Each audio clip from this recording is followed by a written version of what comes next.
Hello guys, hope this finds you well. Please use this video if you were in class and you need to go back and do and finish anything, especially the solo. That is for homework. Use this video if you did not get to class because we're going to do this whole lesson and the solo in this recording. So with that being said, I am going to present my screen or amplify. Okay. In Amplify, when you log on, you are going to see something like this, and it's going to be the 7th grade. We're going to go to 7B, Character and Conflict, and we are going to go to A Raisin in the Sun, and we are on Lesson 3, which is entitled, Well, I Always Wanted Me a Garden. In this lesson, we are going to talk about characters, particularly a character that is now introduced to you. We met Walter, we met Travis, and we met Ruth. Okay. I did mention, I believe, 2 other main characters that come into this play very, very directly. One of them is Benitha, who is the sister of Walter, the daughter of Mama, and Mama, who is the matriarch of the family. She's the grandmother to Travis, the mom to Walter, and to Benitha. Benitha, you are going to be introduced to today. What I want you to focus on is the character, how she deals with obstacles. What does she want? What's the obstacle? And then what she does about getting around that obstacle and getting what she wants. Okay.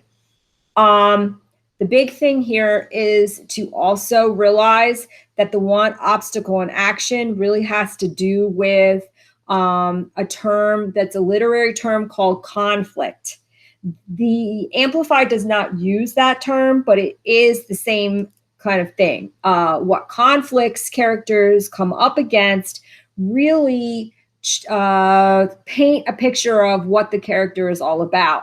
Please pay attention to Benitha, and once I read this, and how she reacts to things that come into in the way of what she wants. All right, so with that being said, we are going to go to tab 2. On tab 2, we are going to just do the first card because we're honing in on Benitha today. And you've got the reading, but you also have directions where you're going to just listen, follow along as I read this out loud. And we're going to answer the first thing that comes into her way. What does she want when she first enters the scene? Explain how the character is affected by the setting and the people around her. And then the very last is what quote actually shows the obstacle that prevents Benitha from getting what she wants. Okay, so with that being said, we're going to start where we left off the last lesson, where Walter is mumbling about that he's one group of men tied to a race of women with small minds, because remember, Ruth is not being very supportive about his plan on buying into a liquor store. All right, and we start with his sister Benitha enters. She's about 20, as slim and intense as her brother. She's not as pretty as her sister-in-law, but her lean, almost intellectual face has a handsomeness of its own. She wears a bright red flannel nightie, and her thick hair stands wildly about her head. Her speech is a mixture of many things. It's different from the rest of the family insofar as education has permeated her sense of English, and perhaps the Midwest rather than the South has finally at last won out in her inflection, but not altogether, because overall of it is a soft slurring and transformed use of vowels, which is the decided influence of the South Side. She passes through the room without looking at either Ruth or Walter and goes to the outside door and looks a little blindly out to the bathroom. She sees that it has been lost to the Johnsons. She closes the door with a sleepy vengeance and crosses to the table and sits down, a little defeated. Benitha says, "I'm going to start timing those people." Walter says, "You should get up earlier." Beneatha, her face in her hands, she's still fighting the urge to go back to bed, says, really? What you suggest, dawn? Where's the paper? Walter pushes the paper across the table to her as he studies her almost clinically, as though he has never seen her before. You a horrible-looking chick at this hour. Beneatha dryly says, good morning, everybody. Walter, how's school coming? Beneatha says in the same spirit. Lovely, lovely, and you know biology is the greatest. Looks up at him. I dissected something that looked just like you yesterday. Walter says, I just wonder if you've made up your mind and everything. Beneatha gains sharpness and impatience. And what did I answer you yesterday morning and the day before that? Ruth, from the ironing board, like some disinterested and old. Don't be so nasty, Betty. Beneatha, still to her brother, and the day before that and the day before that. Walter defensively says, I'm interested in you. Something wrong with that? Ain't many girls who decide, and Walter and Beneatha both in unison say, to be a doctor. And then there's silence. Walter says, have we figured out yet just exactly how much medical school is going to cost? Walter Lee, Ruth says, why don't you leave that girl alone and get out of here to go to work? Beneatha exits to the bathroom and bangs on the door. Come on out of there, please. She comes back into the room. Walter looks at his sister intently. You know the check's coming tomorrow. Beneatha turns on him with a sharpness all her own. That money belongs to Mama, Walter, and it's for her to decide how she wants to use it. I don't care if she wants to buy a house or a rocket ship or just nail it up somewhere and look at it. It's hers, not ours. Hers, Walter bitterly says. Now, ain't that fine? You just got your mother's interest at heart, ain't you, girl? You're such a nice girl. But if Mama got that money, she can always take a few thousand and help you through school, too. Can't she? Beneatha says, I have never asked anyone around here to do anything for me. Walter says, no. And the line between asking and just accepting when the time comes is a big and wide, ain't it? Beneatha, furious. What do you want from me? Brother, that I quit school or just drop dead? Which? Walter says, I don't want nothing but for you to stop acting holy round here. Me and Ruth done made us some sacrifices for you. Why can't you do something for the family? Ruth says, Walter, don't be dragging me into this. Walter says, you are in it. Don't you get up and go to work in somebody's kitchen for the last 3 years to help put clothes on her back? Walter says, or Ruth says, oh, Walter, that's not fair. Walter says, it ain't that nobody expects you to get on your knees and say, thank you, brother. Thank you, Ruth. Thank you, Mama. Thank you, Travis, for wearing the same pair of shoes for 2 semesters. Beneatha drops to her knees. Well, I do. All right. Thanks, everybody, and forgive me for ever wanting to be anything at all. She pursues him on her knees across the floor. Forgive me, forgive me, forgive me. Obviously, she's being a little sarcastic. Ruth says, please stop it. Your mom is going to hear. Walter says, who the hell told you had to be a doctor? If you're so crazy about messing around with sick people, then go be a nurse like other women or just get married and be quiet. Beneatha says, well, you finally got it said. It took you 3 years, but you finally got it said. Walter, give up, leave me alone. It's Mama's money. He was my father too, Walter says. So what? Beneatha says. He was mine too. Travis's grandfather. But the insurance money belongs to Mama. Picking on me is not going to make her give it to you to invest in any liquor store. And under breath, dropping down in a chair, she says, and I, for one, say God bless Mama for that. Walter says to Ruth, see, did you hear? Did you hear? Honey, please go to work, Ruth said. Walter, nobody in this house is ever going to understand me. Beneatha says, because you're a nut. Who's a nut? You. You are a nut. Thee is mad, boy. Okay, so that's the end of that part of the scene that we are supposed to read. And we're going to go back to these questions again. I'll give you a couple of little hints. When Beneatha first enters the room, the first thing that she wants, okay, is the bathroom to be free when she needs it, to be independent, or the family to leave her alone. So which one, when she first comes in, does she want? Second, explain how that character is affected by the setting and the other characters that you may or may not see in this scene. So therefore, the very first thing that she does is go across, open the door, and sees that the bathroom is full, okay? What things make it hard for her to get into the bathroom, okay? What things and people? Which quote from the text shows the obstacle that prevents Beneatha from getting what she wants? She sees that it has been lost to the Johnsons. I am going to start timing those people.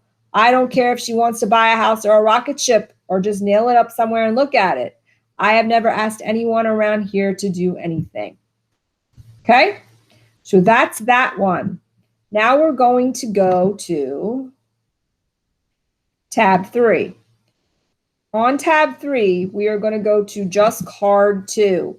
Now, this one is going to, again, focus in on Beneatha. The first want that she had was to get into the bathroom. The second thing that she wants, we talk about between Walter and Beneatha. So we're going to read this passage and highlight things in different colors in order to analyze what Beneatha wants, what is her obstacle, and what she does about it. So highlight in yellow the line that shows what Beneatha wants, highlight in red what gets in her way, and highlight in green how she reacts, okay? All right, so in this, it starts out with, good morning, everybody, okay? And Walter starts asking her about her plans for school. Beneatha is a person that when you first are introduced to her, she's forceful. This is something that you could think about and infer about her character. She's going to go get what she wants, and she's going to do it for herself no matter what. She's very determined as a character. So the next thing that you find out that she wants, this is highlighted in yellow. So this is how you do it. You drag your cursor, okay, just so that you remember, and you go up to highlight, okay, and then you click on it again, go to color, and make it yellow. So the first thing is what she wants. She wants to be a doctor. Okay, what's the obstacle? Well, it's the amount of money that's going to have to be paid for medical school. So I highlighted in red, just like it says, what's the obstacle? Have we figured out yet just exactly how much medical school is going to cost? That is definitely an obstacle to get around. Everybody knows that money sometimes is obstacles. To get to where you want to go, sometimes you have to pay for it in various ways. And money is one way that it is prevalent when you want to do something, especially getting an education. And then the last thing that they ask you to do is highlight in green how she reacts to it. How does she react to, what is her obstacle that, whether she's going to get money or not for school. And it says, I've never asked anyone here to do anything for me. And what that means is she's going to do it. She has worked at this from day one. She's put a lot of work in. She's made it happen. This is a Black woman going to college in the 1950s. She's already had a background of a little bit of education, and I don't know whether you guys know, medical school is on top of going to college. So she has done a lot for herself, and really that's commended. It should be commended, because this Black woman in the 1950s going to college is not something that is normal or the norm. So she's already done more than a lot of others her age and with her cultural background. So she, in this green, really, it tells you that she's going to do it. I haven't asked anything from anyone, and I'm just going to continue to do it. That is her reaction. Okay, so with that being said, we're going to go to tab 4, the right. All right, on this writing, you must write at least 100 words, okay? You must write at least 100 words on this writing. So here is the prompt. What is one thing that Benita wants? What obstacle gets in her way and how does she react? Now, you can choose either the want of the bathroom and that obstacle of the Johnsons being in the bathroom, or you can choose her obstacle, her want of going to medical school and the obstacle of the money and how she's going to react to that. So either one is acceptable, but they have to, both answers, whichever one you choose, has to have at least 100 words in it. You need to use, restate part of the question. This is race.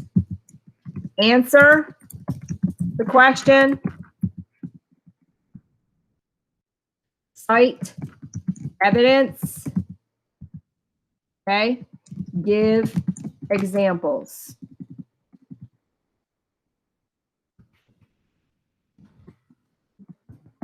Okay. So with that being said, Benita wants. There's a sentence starter. All right. And I hope that that helps you.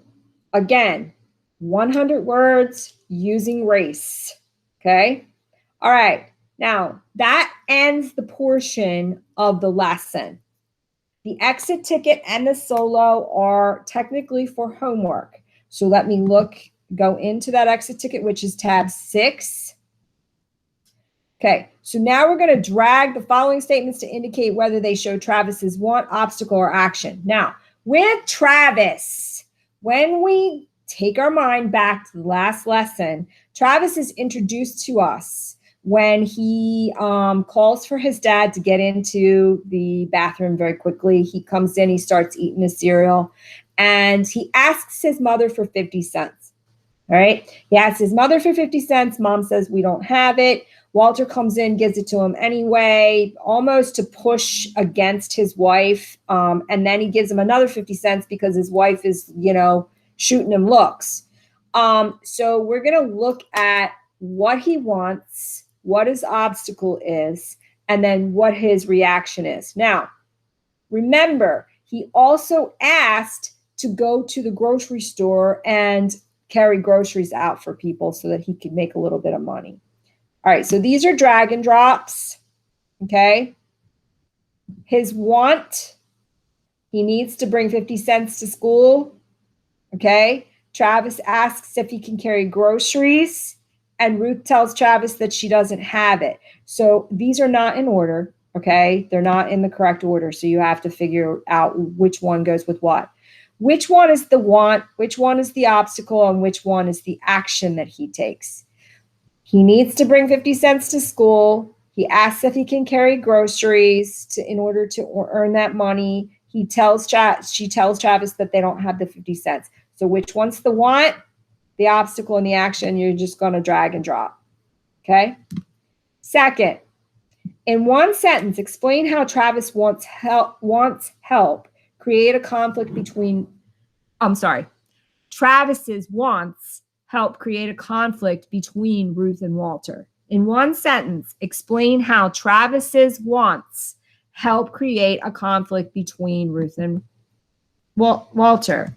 Since Travis wants 50 cents and Ruth says they don't have it. They do not have it to give him. What happens? What does Walter do? And then why is that a problem? Okay? Why does that make it a problem? So what does Walter do because he finds out that Travis wants it? And how does that make a conflict between Ruth and Walter? Make sense? Okay, hand that in. Now we're going to go to the solo.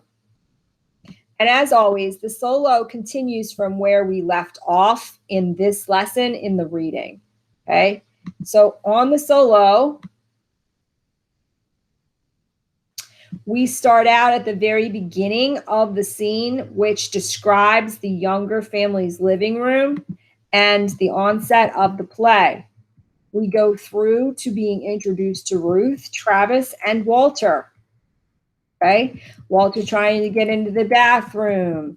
Travis coming in asking for 50 cents. Walter coming back in and giving it to him. Okay, Walter trying to express his want of Ruth to talk to Mama, so that, you know, to convince her about giving him the money so that he can invest in a liquor store. Okay. All of that is part of this reading that we probably don't need to reread. All right. He goes through how she should talk to Mama and get her to buy into trying to figure out, you know, how to give Walter the money so that he can go into the liquor store.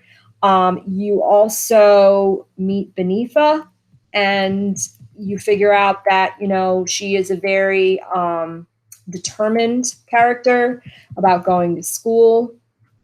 And then she tells him that she's never asked anything for anybody, that, you know, Walter wants her to basically give up the money, okay, in order to, so that Walter can have it instead. Give up the money that Mama's probably going to give her for medical school. All right. And we left off this lesson when Beneatha calls Walter a nut. So we're going to start from there, where Walter looks at his wife and his sister from the door very sadly. The world's most backward race of people, and that's a fact. So basically, he's kind of like honing in on the African-American race and saying that they're all backwards. Beneatha turns slowly in her chair and says, and then there are all those prophets who would lead us out of the wilderness. Walter slams out of the house. Into the swamps, she says. Ruth says, Betty, why you always got to be picking on your brother? Can't you be a little sweeter sometimes? The door opens. Walter walks in. He fumbles with his cap, starts to speak, clears his throat, looks everywhere but at Ruth, and finally, Walter says to Ruth, I need some money for car fare. Ruth looks at him, then warms, teasing but tenderly, 50 cents. She goes to her bag and gets the money. Here, take a taxi. So basically, she gives back the money that he gave to Travis. Card 3.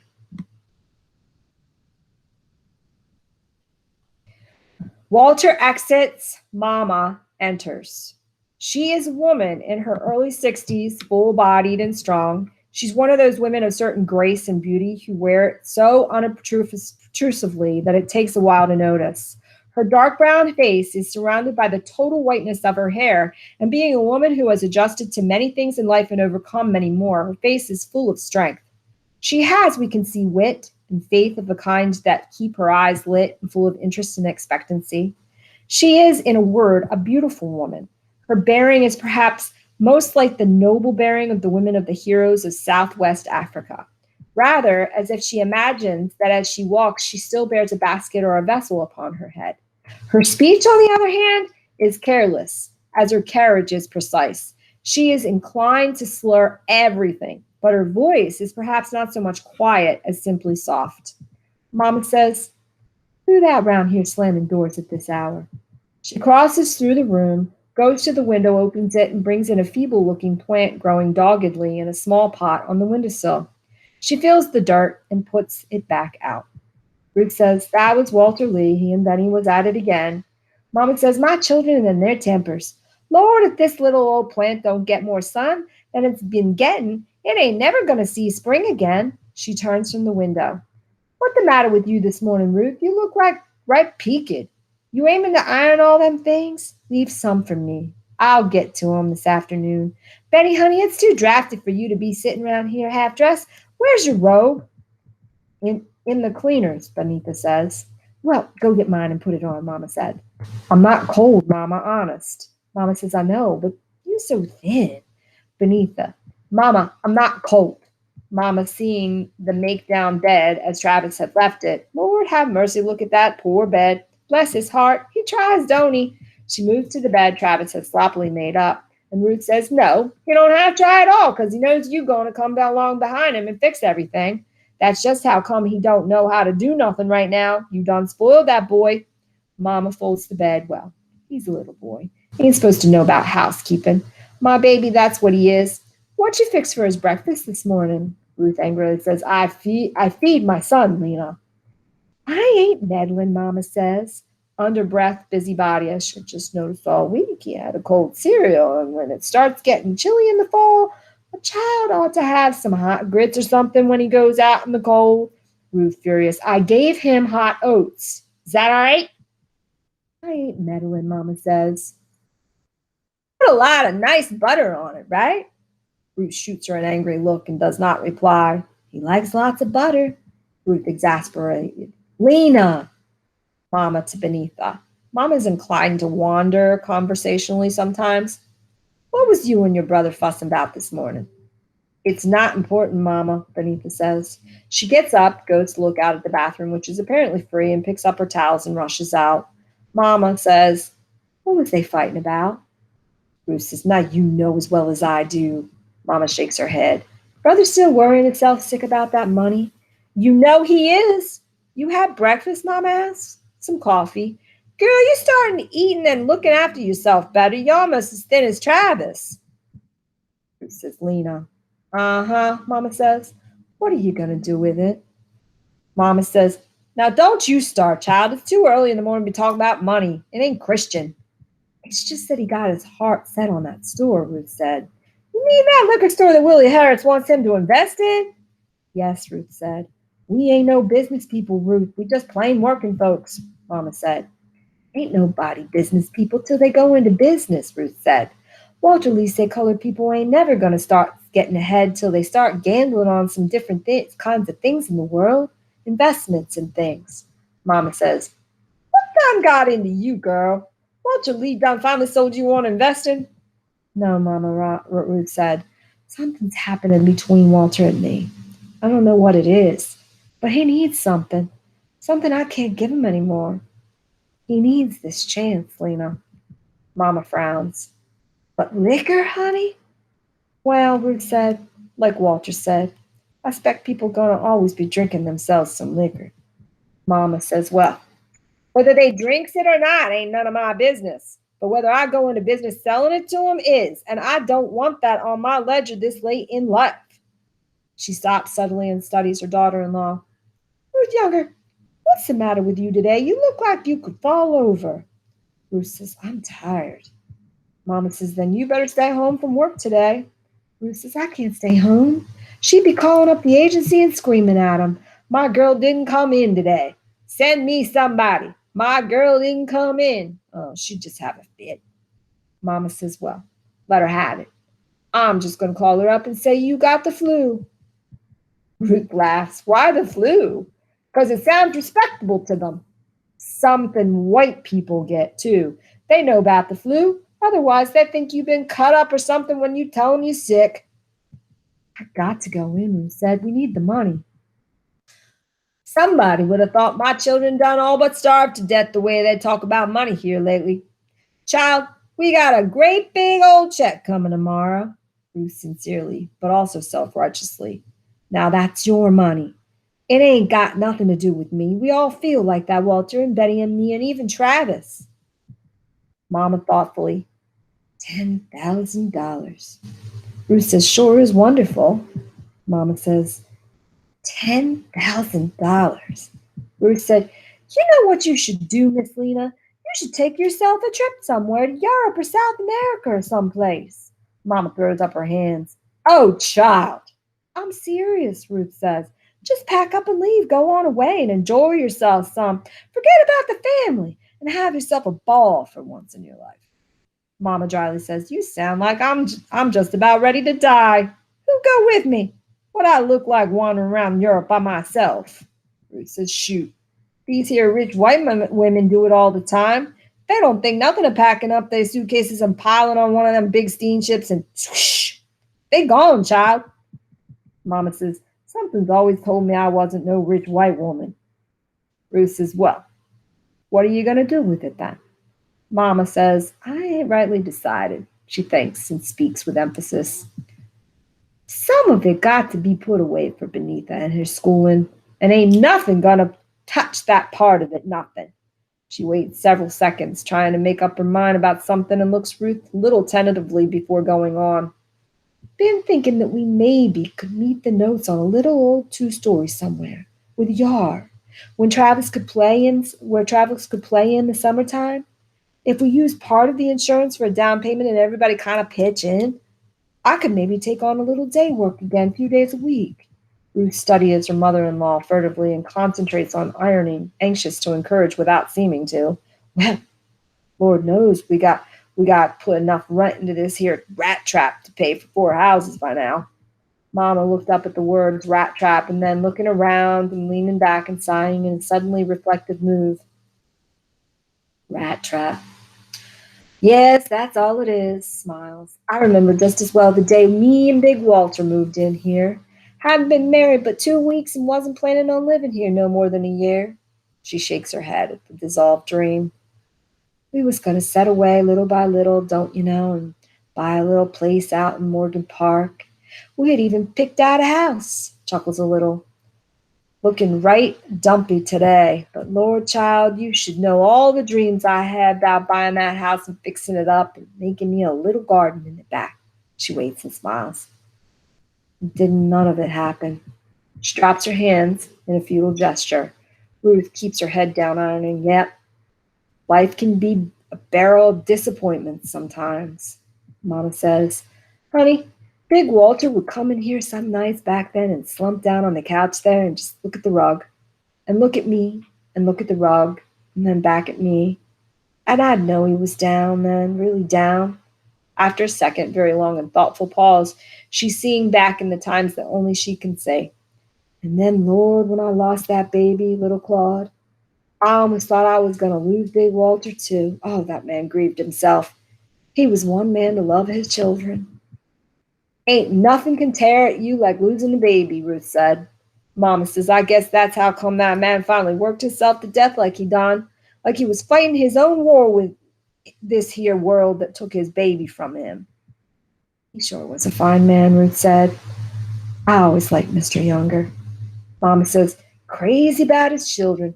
God knows there was plenty wrong with Walter Younger. Hard-headed, mean, kind of wild with women.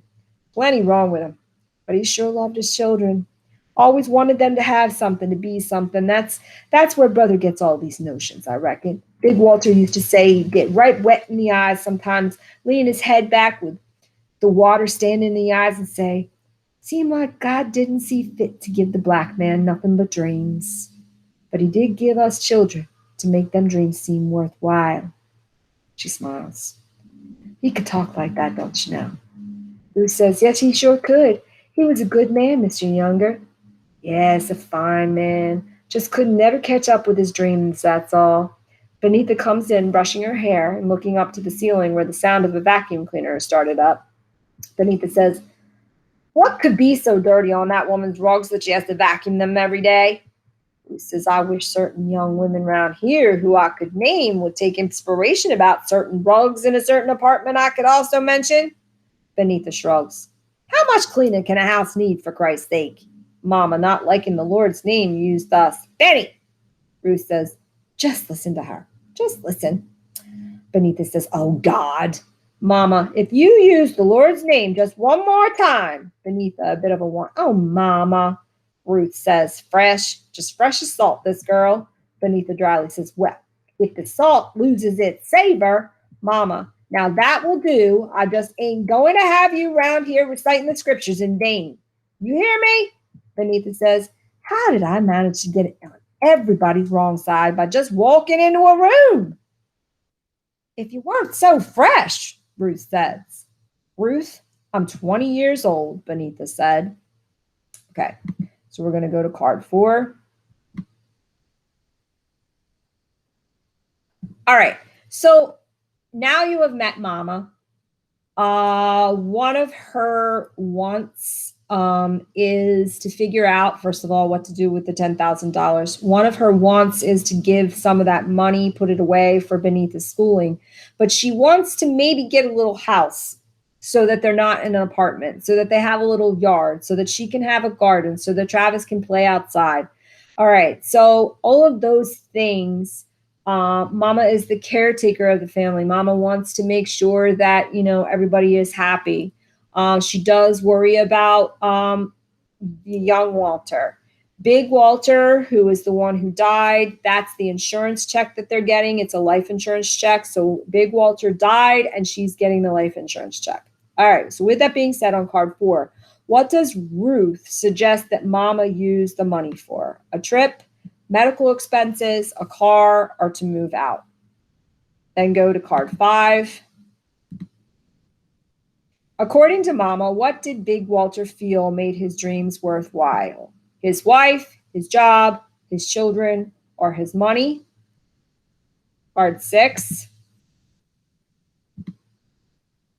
Mama said her husband, Big Walter, had dreams they couldn't achieve. With the insurance money from his death, what can Mama do now? What is she kind of planning on doing? 2 things. And we're going to go to card 7.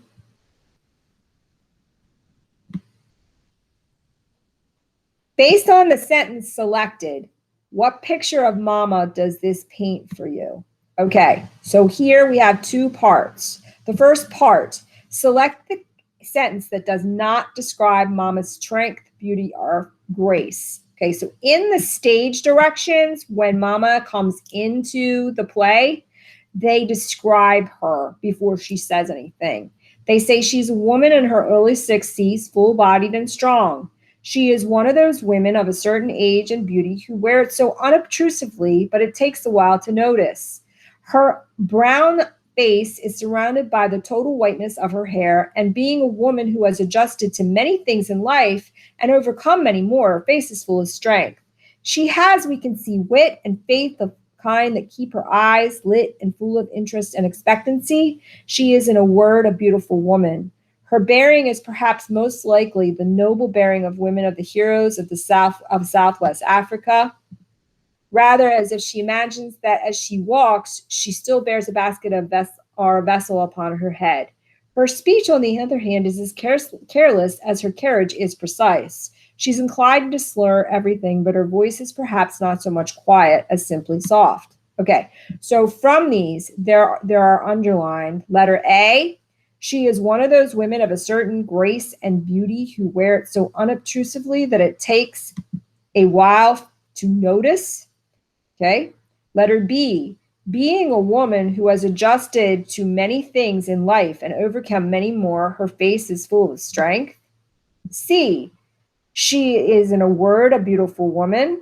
D, her bearing is perhaps most like the noble bearing of the women of the heroes of Southwest Africa. And E, her speech, on the other hand, is as careless as her carriage is precise. She is inclined to slur everything. So the question is, select the sentence that does not describe something good, does not describe her strength, beauty, or grace. Which one does not describe her strength, beauty, or grace? You're going to click on A, B, C, D, or E. And then in part 2, based on the sentence that you selected, what picture of Mama does this paint you? Okay. The thing that's not describing her strength, beauty, or grace, okay, whichever sentence that was, what picture of Mama does this paint you? And on card 8, last card, this question has 2 parts. Why does Ruth bring up Walter's business idea to Mama? A, she believes in families starting their own business. B, she is worried that she might lose her own job. C, she has been convinced about investing by Walter. Or D, she thinks it might make Walter happier. Remember, she is concerned about the way that Walter is acting. There's your hint. Part 2, which quote from the text supports the reason that you picked in number 1? What are you going to do with it? Letter A. Letter B, ain't nobody business people till Ain't nobody business people till they go into business. Sorry about that. Letter C, I don't know what it is, but he needs something. Something I can't give him anymore. And letter D, well, like Walter said, I expect people gonna always be drinking themselves some liquor. So which one supports the idea that she's worried about how Walter is feeling and how he's acting? Once you're finished with that, you're going to hand it in. Okay, so your solo, which is tab 7, and also your exit ticket, which is tab 6, are the two things that are going to be for homework and will be graded this time. If you have any questions beyond this tape and I have not answered during this recording or during class or either or both, please make sure that you stay on for extra help. Please make sure that you use talking points to get in touch with me on the off hours. Anything that I can help with, I am here. As always, love and light. Hope you guys are well, and I will talk to you soon.